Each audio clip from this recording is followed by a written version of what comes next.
Good evening, everyone. I welcome you all to our live webinar from Modern Eye Hospital. Today evening, we have our senior consultant, Dr. Jyoti, to present a talk on corneal collagen cross-linking and update. I request all of you to post your questions in the chat box so that the speaker can answer you. And I would like to inform you all that today our presentation is live on YouTube also. You can watch it on YouTube also. Over to Dr. Jyoti. Thank you, sir. Am I audible over there? Yes, ma'am. Yeah, you can. Please carry on. Good evening, all. So today I would be presenting you about the corneal collagen cross-linking updates. So as we all know that corneal collagen cross-linking is being used as the preferred modality of treatment for treating the cases of corneal ectasias, especially the keratoconus, the pellucid marginal degeneration, and few cases of post-LASIK ectasia also. And after being studied over many years, it has been proved the safety and efficacy of the procedure of cross-linking has been well documented. It's the newer curative approach which will stabilize the cornea. What is the basic pathology in the corneal ectasias is that there would be thinning and steepening of the cornea, leading to irregular astigmatism and the deteriorated quality of the vision. So how do we overcome that? So in order to prevent the progression of the disease, that is, we can stabilize the thinning and prevent the progression of the high myopic irregular astigmatism, we have this procedure of corneal collagen cross-link. Let us see how does this act in these patients of keratoconus. We all know that keratoconus is a progressive, non-inflammatory, bilateral but asymmetric progressive ectatic disorder that leads to irregular astigmatism, and sometimes even it leads to amblyopia with the decreased visual acuity if not recognized in the early stages. So what is the exact pathophysiology behind the keratoconus eyes?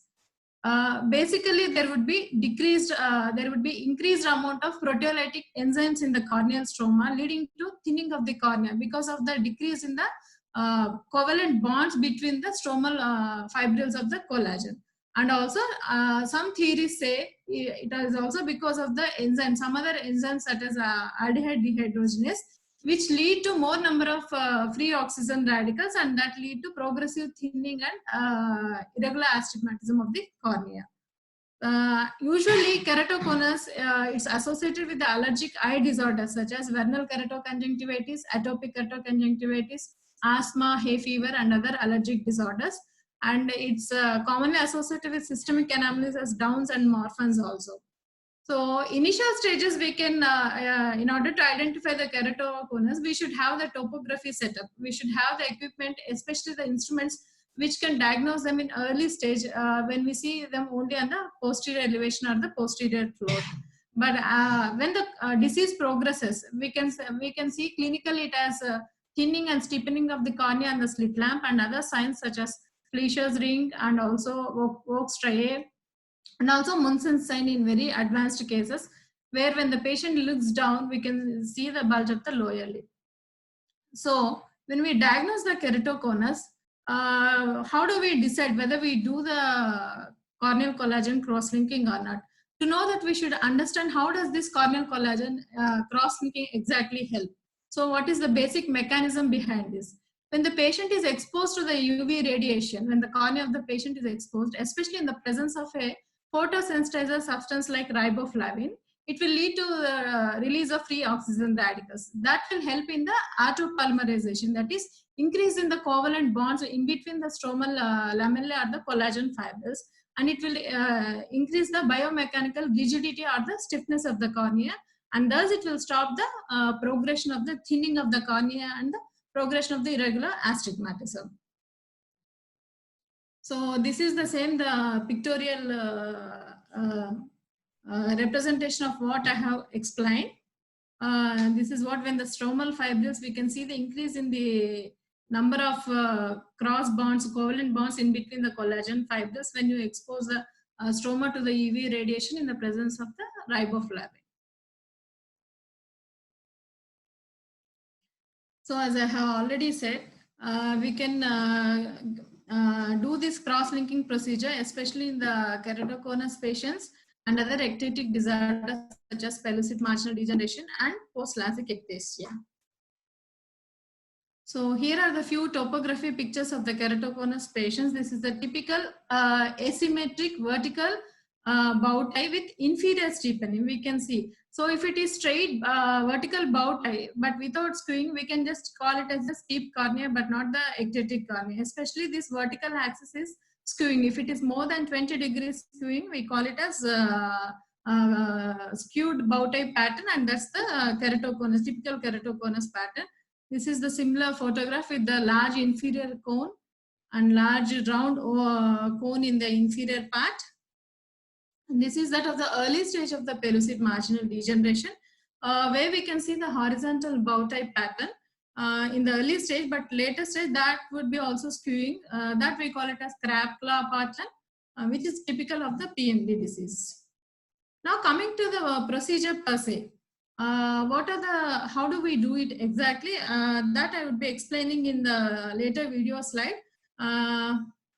So how do we select the patients for cross-linking? Do we do the C3 for all the patients we see, all the keratoconus patients? No. When we diagnose the patient with keratoconus, first see the age of the patient and also his refractive status and what is the best corrected acuity and under-corrected visual acuity, and the same time his contact lens and contact lens tolerance and the topography status. Accordingly, we can divide it as mild, moderate or severe keratoconus. So especially young patients less than 30 years, when there is progression of the keratoconus, we definitely go for cross-linking procedure. So now comes, how do we decide whether it is progressing or not? When we see on the topography, previous visit topography of the patient and at present, at least minimum 3 to 6 months gap, when there is increase in the spherical value by about 1 diopter or the cylindrical value of about 0.5 diopters, or if there is any change in the maximum K reading by 1.2 diopters, then we call it as there is a progressive change or progressive increase in the disease per se. In that cases, we definitely should go for cross-linking. Usually it would be around the age of 10 to 35 years. Above the 40 years, it doesn't progress. So if you see a patient with 40 years and with keratoconus and with stable refraction, we can always wait. We need not hurry for the cross-linking procedure as such. And these changes can be picked up early on the posterior elevation, which we can see on the pentacam pics. And also we can generate the differential maps by using and also by curvature and Pachy maps. And what are the other conditions where we can do C3R even if it is not progressing? Especially in the patients where the one eye has already been lost due to the amblyopia, due to the high irregular astigmatism, or where the other eye, there was advanced keratoconus and the patient has undergone the lamellar or the full thickness keratoplasty, or the other eye vision is very low because of post-hydrops or the keratoconus scar. And if there is also a significant, that's what I said, there is a significant asymmetry between the two eyes, wherein one eye is very advanced and the other eye is in the starting stage. And also we call it as high risk cases of progression. When patient is having VKC, that is vernal keratoconjunctivitis, and also family history of keratoconus when one of the siblings or the parents are having the keratoconus.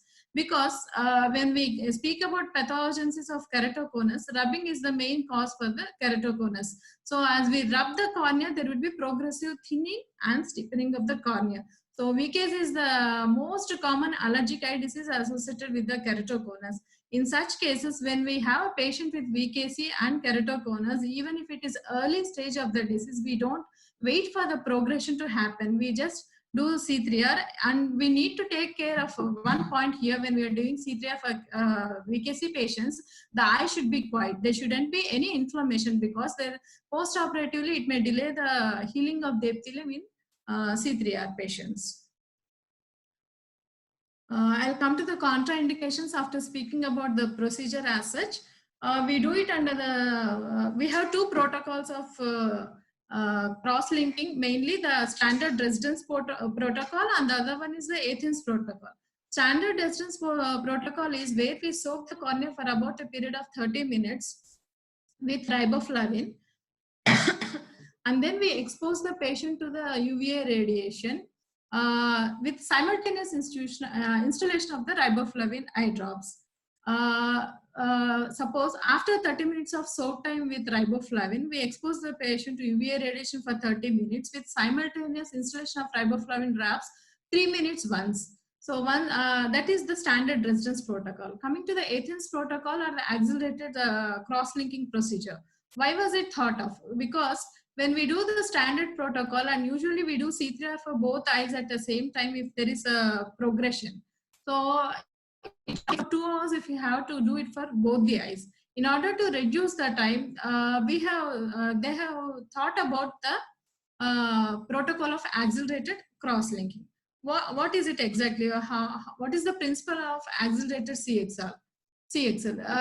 It states that Bunsen and Rusko law of reciprocity. It means that the photochemical effectivity of the total irradiation dose is photochemical effect is directly proportional to the total irradiation dose that has been delivered, irrespective of the time span, whether it is short time or the longer time. The total irradiation dose, if it is same, the photochemical effect would be the same. So the accelerated CXL has evolved, and it usually involves delivering the UVA radiation to the eye at energy levels of 10 milliwatts per square centimeters and over a period of 9 minutes.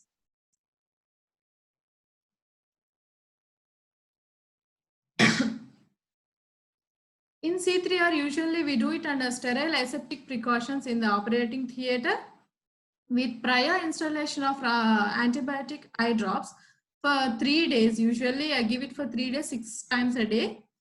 And we ask the patient to come on the 4th day for the cross-linking procedure. Here we have 3 types of epithelial removal. Basically here, the first step is to remove the epithelium and then soak the corneal stroma in the riboflavin and expose the eye to the UVA radiation.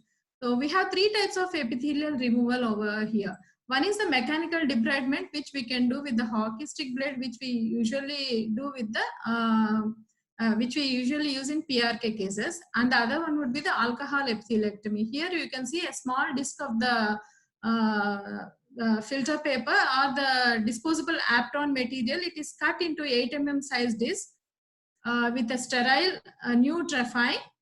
We soak it in the alcohol, 20% alcohol, and place it over the cone of the cornea in the central part, at least for 20 to 30 seconds. And it's usually done under the topical anesthetic drops. So after 20 to 30 seconds, we remove the disc of the filter paper. Here we can see that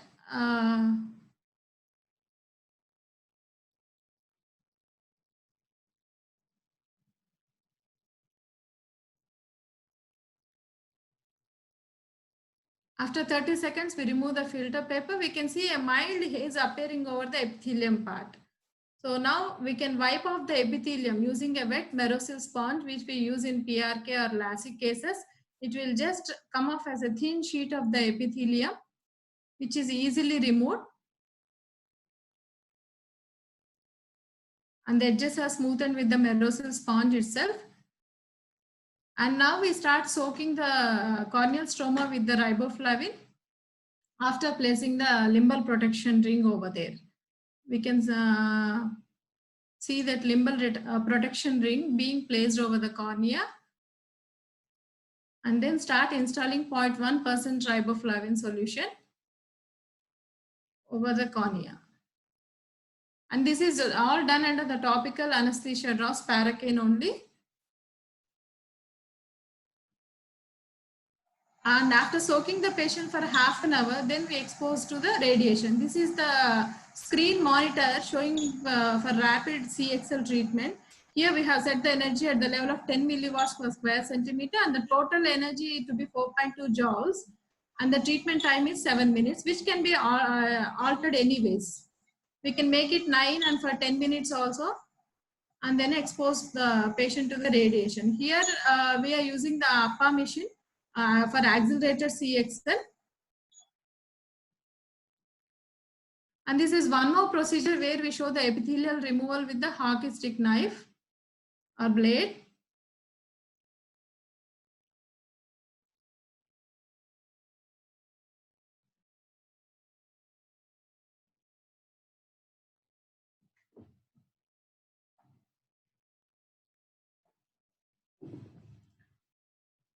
And in this patient, we can focus the stroma. How do we focus the stroma? Here the machine, we can focus two dots, the red dots. How do we focus in the ND aglases? The two red light spots should coincide. And that gives the endpoint where the machine has to be stopped, and we can on the UVA radiation procedure. Coming to the post-operative care, we usually give topical antibiotics for a period of about 1 week till the epithelium heals. And after UV radiation exposure, we wash the eye and place the BCL. So till the epithelium heals, we keep the BCL intact. So till that time, we need to give topical antibiotics, especially the fluoroquinolines. It could be the Getty or moxifloxacin 6 times a day for a week. And later in the second week, we start topical steroids. Usually I give it for a period of about 4 weeks, tapering the steroid, especially the loteprednol we give 4-3-2-1 dose over a period of 1 week each. And at the end of 1 month, we call the patient back and we assess the degree of haze in that patient. So when there is severe haze, if I feel that I need to continue, then we'll continue the steroids for 2 more months or 3 more months accordingly. And here, in such cases of persistent haze, we slowly or taper the steroids gradually, like 3-1 over a period of 1 month each, rather than tapering it fast. And lubricating eye drops, preservative free, we need to give for about 6 to 8 times a day. And some patients have severe pain and photophobia in the immediate post-operative period. So we need to give the oral analgesics as well.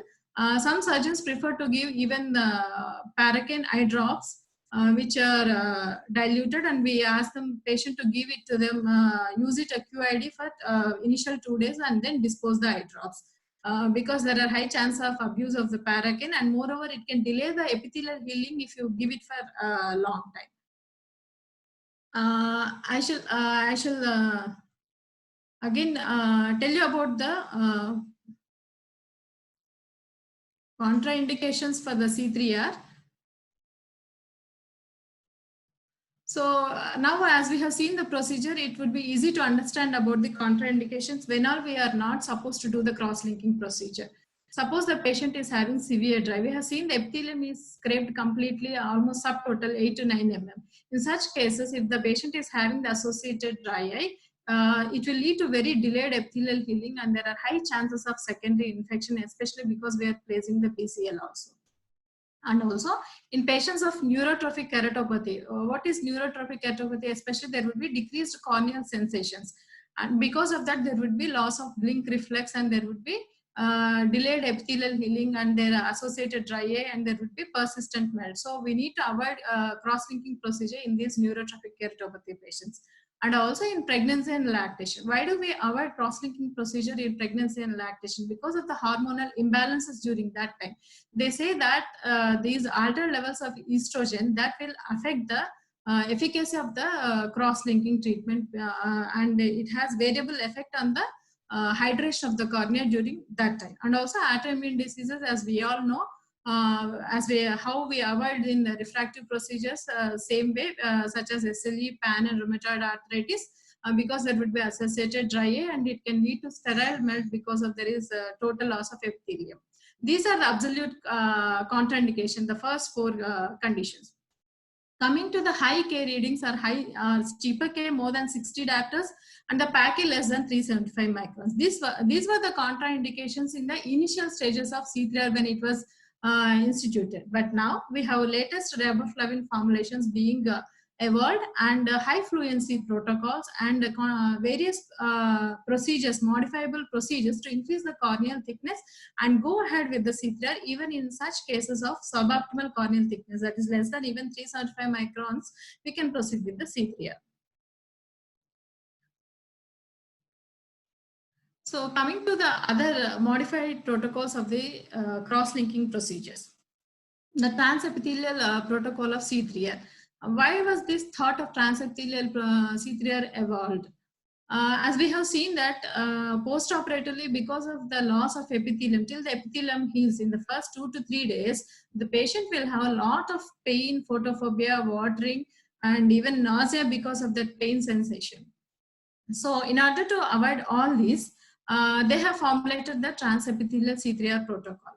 So it has evolved. The transepithelial C3R has been evolved, but the limitations with this technique is that the riboflavin cannot penetrate the tight interepithelial junctions, and it can't reach to the stroma when how much it reaches when it was upgraded, when the epithelium was upgraded. And recently in the last ESCRS meeting, it was decided, and the research they have established that riboflavin penetrates into the stroma in the intact epithelium by almost 10 times less than whatever it penetrates when the epithelium is being debrided. So the thought of transepithelial C3R is almost a failure.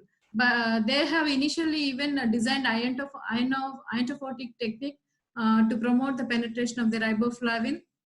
And however, some stalwarts have even tried C3R partially transepithelial. That is, they have just done few scratches over the epithelium, but not complete abrasion of epithelium in the central 8 mm.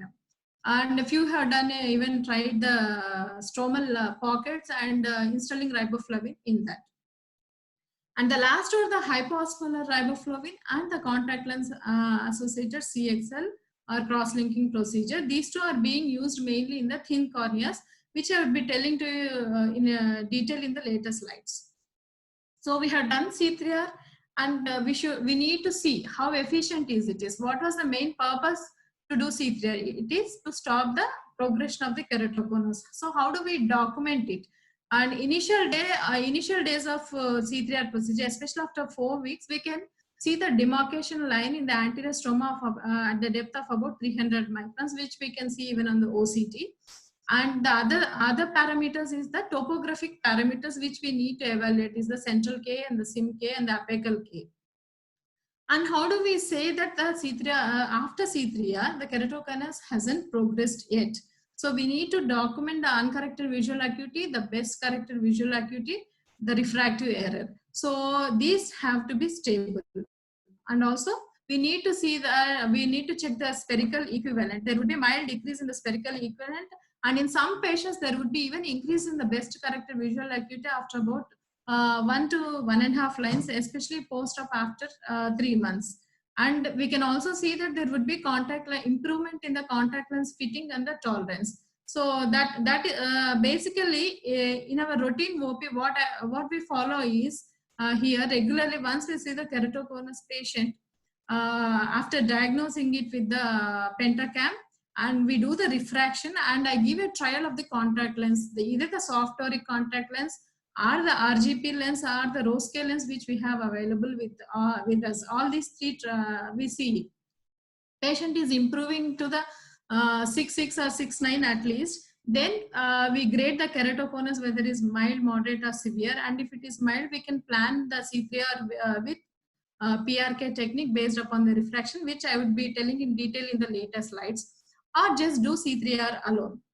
And if it is advanced keratoconus and the thickness is much less than 300 microns, and it is very deep with a lot of Vogt striae and very advanced keratoconus, there is no point in doing the cross-linking procedure. We either go for the lamellar keratoplasty or the full thickness keratoplasty. So these are the few topography pictures of keratoconus patients. Here the KISA index, we call it. It should be normally within, it should be below 40. Here If you can see on the monitor, in the right eye, it is around 320, and in left eye, 1967, almost 1967. Same way in the other eye, right eye of the other patient, it's 163, and left eye, it is almost 1017. So you can see the steepness of the cone and the inferior cone here. What are the complications of C3R procedure? There would be delayed epithelial healing in some patients. Usually, the epithelium completely heals by 3 days, but we still keep the BCL for a period of about 5 to 7 days in order to assure the healing of the corneal epithelium completely.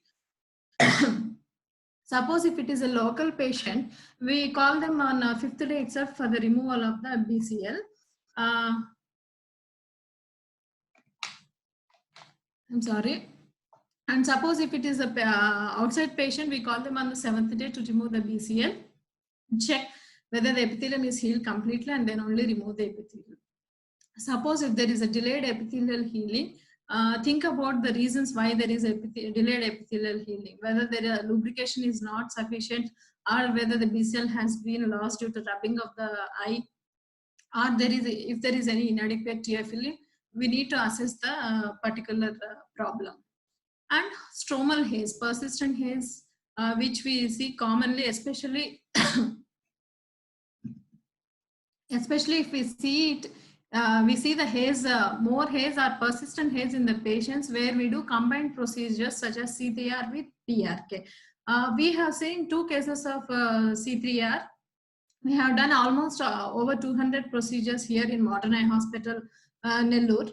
But 2 cases we had problem where there was persistent haze in one eye, but in the other eye it was absolutely normal. Because of that haze, there was mild flattening of the cornea and flattening of cornea that again lead to irregular astigmatism. We try to treat that patient with PTK. And one more case where we have got haze was the combined procedure of PRK with C3R that gradually resolved with steroids over a period of 3 to 6 months, low dose steroids. And in some cases we can get sterile males, which we haven't seen yet. And few cases we can get secondary infectious keratitis. This is because the epithelium would be exposed in the first 3 days. And if they come in contact with any pathogenic organism, or if there is any trauma or rubbing of the eye. We had seen 1 case of infectious keratitis post CXL, but that was because of the history of contact with the pet dog, the patient's history as per. But when we evaluated and we sent the infiltrate also, it was a very small dot-like infiltrate, but we scraped it and sent it for grams and culture sensitivity.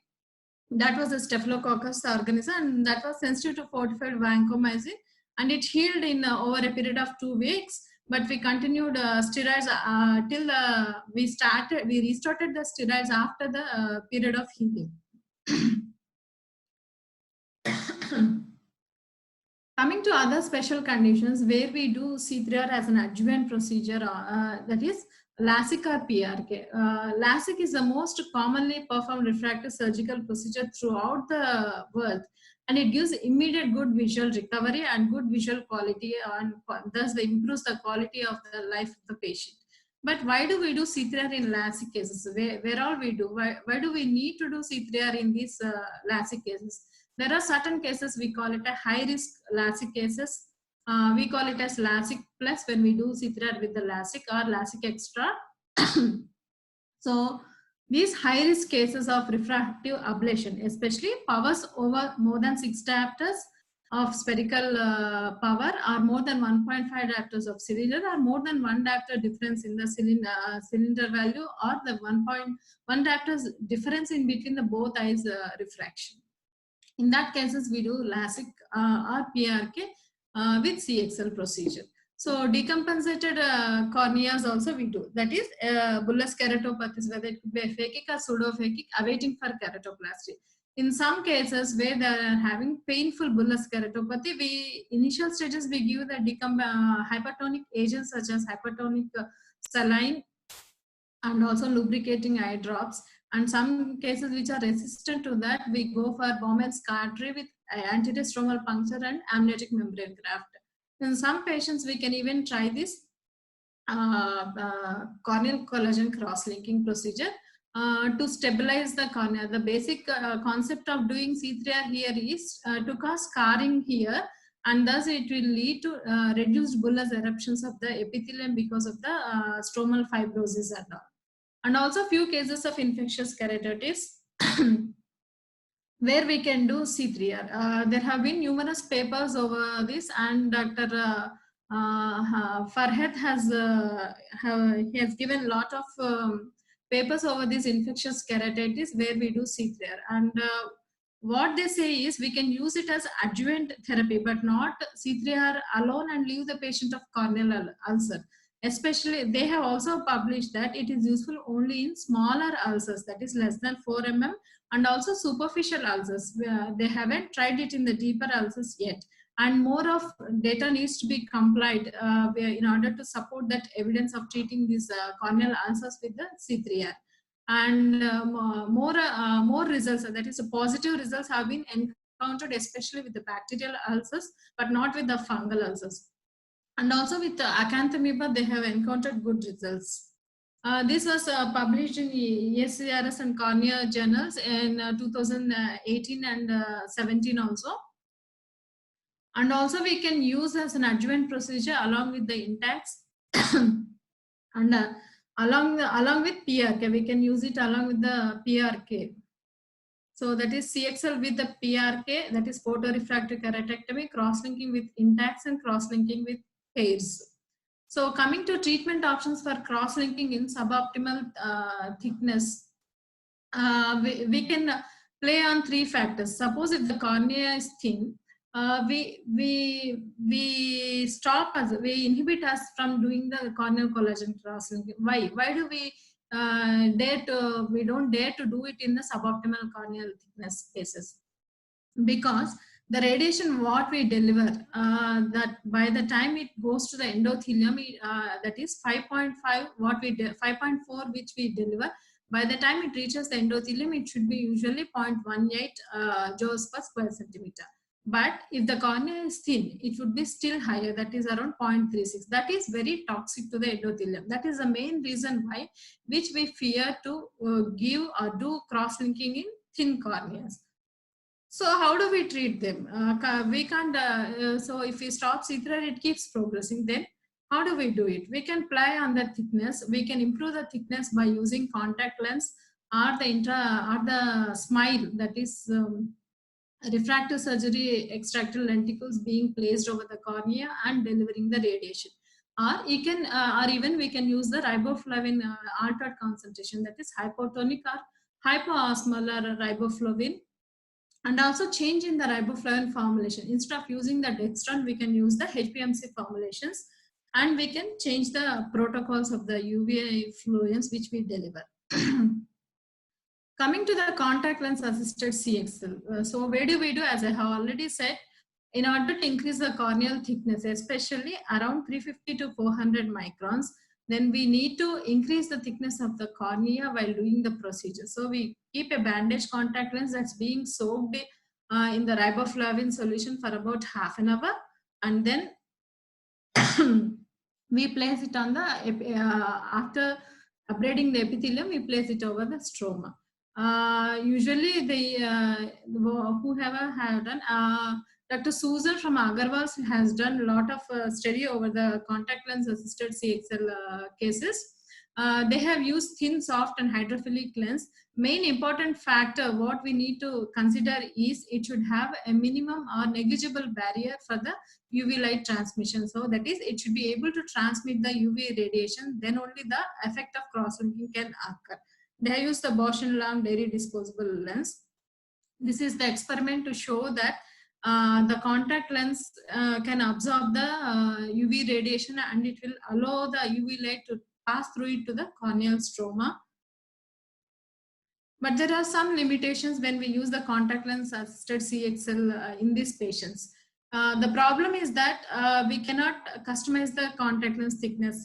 What we use a regular bandage contact lens of 50 to 70 microns. but we don't know whether it is sufficient or not, or should be modified according to the thickness of the cornea, whether we need to customize it. And one more problem is that there could be buckling of the contact lens that can occur when we are doing the procedure. So that will again hinder the transmission of the radiation. This is the next one where we said it is lenticle assisted CXL, where in the SMILE procedure, when we extract the lenticle, especially when we do myopic corrections, that lenticle is being spread over the cornea after removing the epithelia. The advantage of this procedure is that it is easy to spread and we can avoid the buckling that usually happens in the contact lens. But the problem is again, we should have a SMILE setup, which is again going to be very expensive procedure. And the other options I have said for the CXL in suboptimal thickness is HPMC or hydroxypropyl methylcellulose. We regularly use in our institute HPMC, that is hydroxypropyl methylcellulose cross-linking, especially in the thin corneas. The idea behind using this HPMC rather than the Dextran formulation is that it doesn't dehydrate the cornea much. Despite using all these procedures or either of these procedure, if you have a thin cornea, we can follow a small tip. That is, we can use the distilled water. We can use the distilled water that will swell the cornea, and it will we can proceed with the procedure further. Coming to the other one is the hypotonic riboflavin, which is the other option, as I have already said. But one more problem with this is when we do hypotonic riboflavin, we can swell the cornea, we can increase the thickness per se, but it gets diluted and the concentration what it needs to be achieved to get that effect of cross-linking would be decreased. So thus it will decrease the efficacy of the riboflavin. And coming to the customized contact cross-linking, where the concept is that where they have thought, Dr. Roy and Dupe, they have proposed that we can actually do differential rate of biomechanical stiffening in differential areas of cone based on the corneal cone. Suppose if we have the keratoconus, we can't scrape all the entire 8 mm of the cornea and do uniform radiation dose over the entire cornea. Here the concept is when you diagnose the cone, we remove the epithelium only over the cone and we give the radiation to the tip of the cone maximum. And we gradually reduce in a gradient or concentric circular form to the base of the cone, we reduce it further, the dose of radiation, and to the mid periphery and periphery, we still reduce the dose of delivery of radiation. So this we have it with Avedro systems, we can have the customized treatment. There are various patterns being done. That could be toric or asymmetric arcades or the concentric circle pattern. Coming to this concept of CXL at the slit lamp, this is still being under trial, but are being done in UK in multiple centers, where the CXL machine could be portable and it could be connected to the slit lamp as well, and also to the operating microscope. Because it is very mobile and lightweight, we can carry to either OT or the OP. And they have given the, if you can see here, and there are optimized modes like fluence, how much total energy we can give, 3, 6 or 9, it depends. We can moderate it from this handheld device. And they have different modes also, continuous mode as well as the pulsed mode. And it's battery operated and it is easily chargeable. They say that the cost could be reduced if they prove it to be very successful. And the more advantage of this machine is that we can take it to different places and we can access even to the remote areas of country, especially ours where the access would be different. But there are 2 obstacles for this handheld or CI device. That is, when we do cross-linking at the slit lamp, when we do it for 10 minutes, even the Avedros are the faster ones, accelerator, we need to do it for 10 minutes, soak it and again do it for 10 minutes, the radiation dose. That would be again obstacle for the patient to sit at the slit lamp for about a period of 10 minutes. So they are trying to devise a still shorter times with the higher energy levels. and the papers are yet to come out. One more chance is there is risk of infection because we are doing it in the OPD basis. There are high chances of infection because the OPD is not as sterile as the OT. LASIK extra, as I was telling you, where all we can do LASIK extra and what is the exact procedure we do. Here we, after ablation, after flap creation and doing the ablation part, we soak the cornea, that is the stromal, bare stromal cornea, for about period of 90 seconds with the higher concentration of riboflavin solution. What we generally use for the C3R for conventional procedures is around 0.1%, but here we use 0.25%. And the fluency level we said would be the half the rate of that, and we deliver homogeneous beam with intensity of about 30 milliwatts per square centimeters. Coming to CXL with PRK, that cross-linking with the PRK, the photorefractive keratectomy, what we do is simultaneous or sequential PRK. So here again the debate comes whether we do simultaneous C3R with PRK or the sequential procedure. So each one has its own pros and cons. Usually we resort for simultaneous procedure rather than the sequential.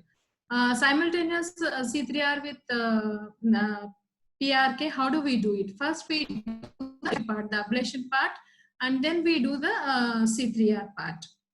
But if it, so when we are using it that way, how much do we ablate in patients? This can be only done in cases of very early to moderate cases of keratoconus. I'm stressing again, it can't be done in all advanced cases, only in very early cases with minimal astigmatism.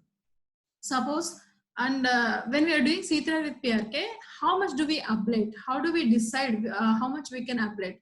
Suppose patient is having less than 400 microns thickness, we can't resort for PRK with C3R. Only if patient is having minimum of 450 microns, we can resort for this combined procedure. And how do we ablate it? Suppose patient is having a refraction of about -3 sphere and -5 cylinder. So do we ablate the total sphere or do we ablate the total cylinder value, or how do we do it? Usually we prefer to the correct cylinder as much as possible, how much ever we can do based on the thickness, but taking care that we are not ablating more than 50 microns. So that usually comes around 3 to 4 diopters. And according to the refraction, we modify it. We correct the cylinder first. And suppose if it is -2 and -5 cylinder, we correct at least 3 to 4 diopters of cylinder. By this, we are regularizing the cone, that is, we are removing the irregularity, and thus because of this loss of steepness and this irregular astigmatism, patient would be well tolerant, that is, he can fit his contact lens better as he can't fit it before the PRK or PRK and CXL. So the main concept here is not to make the patient completely free of glasses, but it's only to make him less dependent on glasses and better tolerant with the contact lens, because we are trying to smoothen out the irregularities and get a good cone which can be fitted well with the contact lens. So sequential, one more problem with the CXL with PRK is, I have already said, we had done almost around 7 to 8 cases over the last 2 years. But the problem is there are high chances of haze when we do CXL with PRK, but that can be overcome with mitomycin, which we usually use it for about 20 to 30 seconds in order to reduce that haze. Sequential PRK, I'm not much in favor of that, because the post CXL, after cross-linking, we wait for the refraction to be stabilized for about at least minimum 12 weeks, that is around 3 to 6 months, and then do the ablation part. But we don't know how the cross-linked tissue will react to the ablation. How much, we can't predict that tissue or rate ablation with the normal tissue, normal corneal tissue, how does it ablate? So that is the main limitation of this sequential technique. So C3R is an evolving technology which still needs to be explored completely, and after all, but it has developed a lot since its institution, because there are much more accelerated protocols being designed to treat cases of keratoconus or ectasia, and a lot of combination protocols where we use it along with the PRK or Intacs or CAVES. So that has opened up a multitude of avenues on the way of treating ectasias. So thank you, one and all.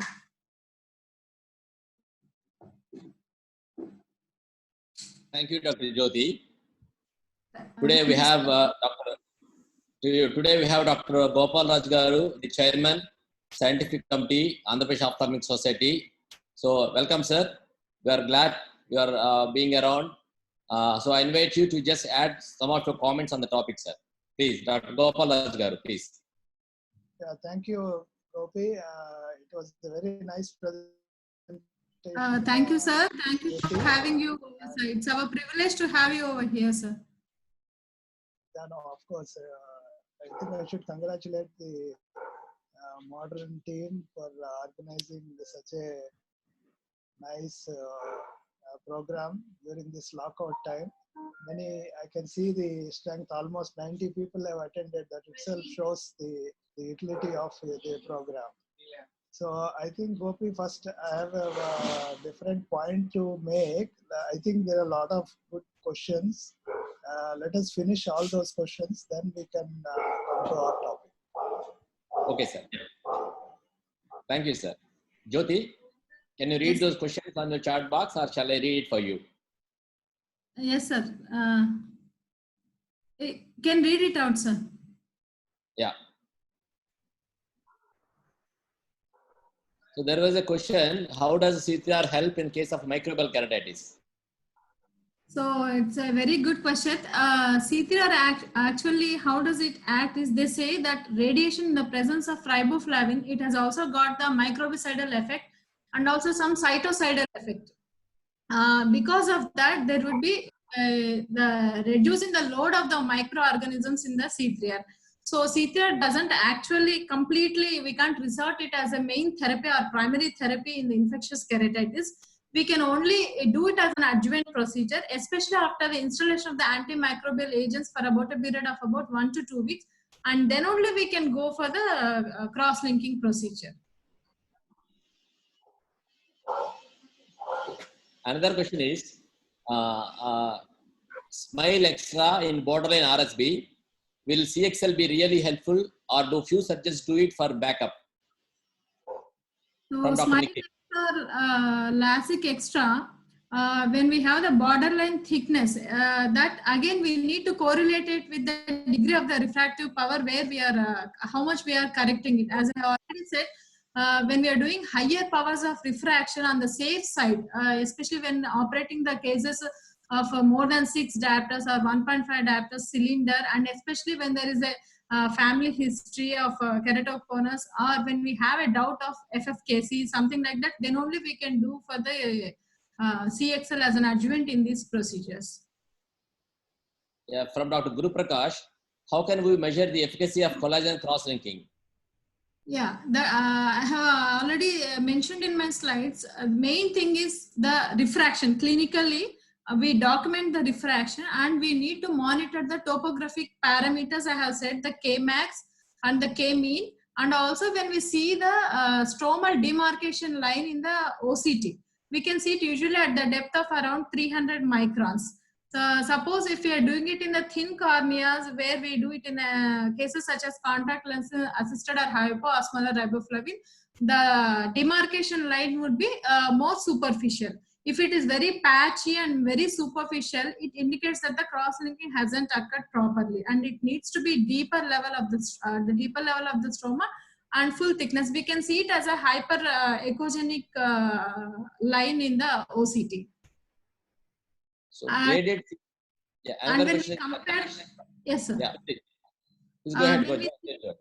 When we see, when we document the efficacy of C3R, we say whether it is effective or not. Especially the refraction should be stable over a period of 3 to 6 months, and the topography parameters, as I have said, which could be picked up by doing a differential map, especially that we can get in the Pentacam and also in other serious topography machines. Yeah. Dr. Anil Kumar asks, graded C3R, is it a single procedure or multiple settings? Graded C3R is like customized CXL only. where we do it like as I have said, like in the center of the cone we give more of radiation, and as we go towards the periphery or the mid periphery of the cone, we give the lesser degrees of radiation. Another question from Dr. Shant Kumari. Your experience with the C3R in PBK? In PBK cases, we usually go for Bowman's cautery with anti-stromal puncture with AMG in our institute, and very few cases we have done. Like 1 or 2 cases we had to do the C3R procedure, but that effect is actually temporary. I can call it, like only for 2 to 3 months it lasts. The main concept here in doing it in bullous keratopathy is it causes the scarring of the Bowman's membrane and the fibrosis of the stromal collagen. So that will lead to reduced eruptions of the bullae and more symptomatic relief, because there would be no bullae in that cases. So what is your the indication for accelerated C3R? That is from me.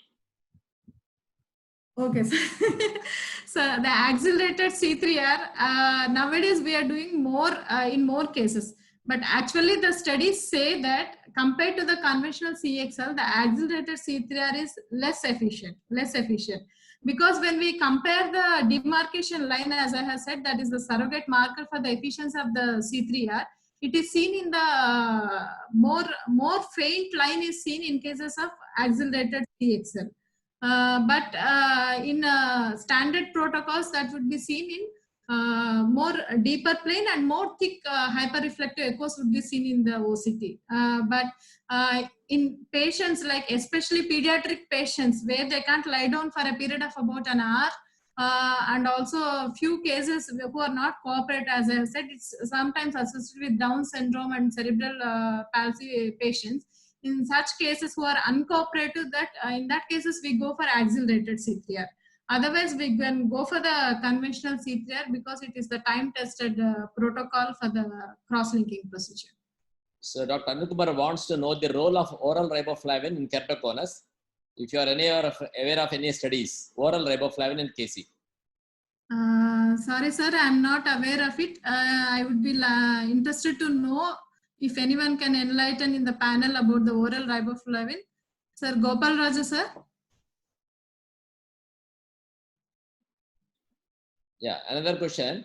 What is the role of HOA in the diagnosis of early keratoconus? Sir, HOA is the higher order aberrations.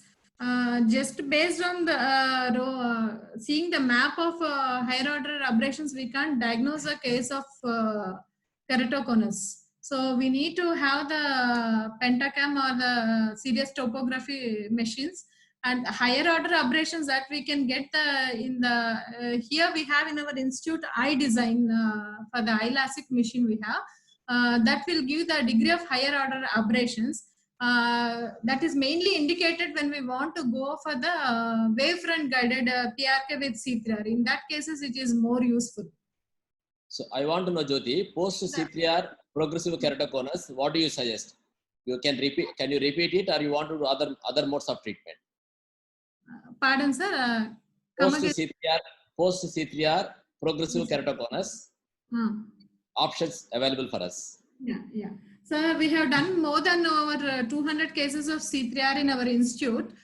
We had come across 2 such cases where there was progression despite the C3R. So when we retrospectively thought what was the cause for the progression of the disease, that patient had recurrent episodes of VKC, which he was not under treatment or under regular follow-up. So the cone was, and the constant rubbing was going on, so the disease was progressing, and so the cone was progressing despite the C3R protocol within the 2 years of the treatment itself. So that was the case where he had almost progressed to very advanced keratoconus, and we had to resort for keratoplasty. And the other patient, he was a pediatric patient, almost of about 14 years of age. But he had recurrent, that is the progression of the disease was there within 1 year of the treatment itself. But he was under good control, even of, that is the allergic eye disease was well under control. He was under good regular follow-up with us. So I have done CTR for one case, for one such case, and he is in follow-up with us regularly. Now he is fine. He is having a refraction of almost about -3 sphere and -4.5 cylinder, and he is doing well with the Roske lens. Very good. Dr. Vishnu Teja wants to know, are there any combined procedures like Intacs practiced along with C3R? Sir, Intacs, usually after doing Intacs, we do C3R. Some surgeons prefer to do it that way. And some can combine the C3R with Intacs. After the procedure of the C3R, they remove the epithelium and soak it in riboflavin and expose it to UV radiation. It can be done in either way. The few people prefer it in a combined procedure or the sequential procedure. Another question is, any other methods which can replace the UVA radiation in the treatment of keratoconus? Sir, there are few studies going on instead of riboflavin. I don't say it can replace the role of riboflavin, but they can add up as a adjuvant therapy, especially the oral vitamin D and antioxidants, especially the copper, zinc, and selenium. They have a role. The micronutrients have a role, they say, in stopping the progression of the disease.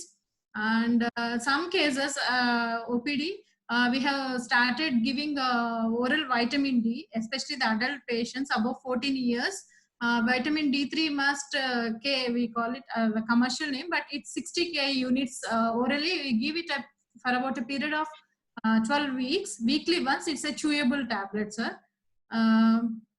That's what, but I don't think, to my knowledge, I don't think there is something which is going to replace the riboflavin for the C3R procedure.